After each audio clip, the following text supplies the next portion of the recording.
Hello বন্ধুরা, স্বাগতম আমার নতুন ব্লগে। আজকের ভিডিওতে আমি আপনাদের সামনে একটি বিষয় উপস্থাপন করতেছি, সেটি হচ্ছে নেপিয়ার ঘাস সম্পর্কে। তো আপনারা অধিকাংশ মানুষ জানেন যে নেপিয়ার ঘাস একবার বুনলে মিনিমাম 4 থেকে 5 বছর আর বুনতে হয় না। তো একবার বুনলে আর বুনতে হয় না, কথাটা আসলে সত্যি। তবে এটা কিন্তু একটা বিশেষ যত্ন নিতে হয়, সেটা সাধারণত আমরা অনেকেই জানি না। বিশেষ করে যারা আমরা নতুন করে এগুলা বুনবো তাদের অবশ্যই এটা জানা দরকার যে নেপিয়ার ঘাস বোনার 6 মাস বা 1 বছর পরে এরকম একটা বড় বড় ছোবা তৈরি হয়ে যায়। দেখতে পাচ্ছেন যে আমার এখানে অনেক বড় বড় ঘাসের ছোবাগুলা হয়ে গেছে। তো এগুলা কিভাবে আপনারা যত্ন নেবেন? ইউরিয়া সার প্রথমে আমরা ঘাসের গোড়ায় কোনোভাবেই দিব না সরাসরি। প্রথমে আমরা ইউরিয়া সারটাকে ড্রামের মধ্যে পানি দিয়ে সেটা আমাদের মিক্স করব।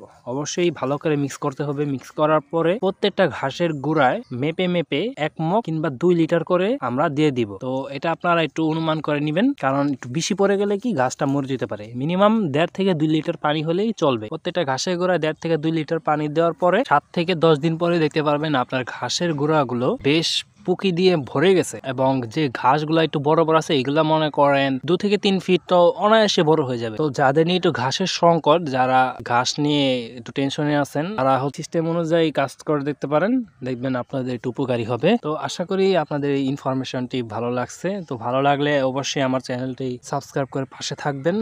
আমিও আপনাদের জন্য দোয়া করি, আপনারা আমার জন্য দোয়া করবেন। আল্লাহ হাফেজ।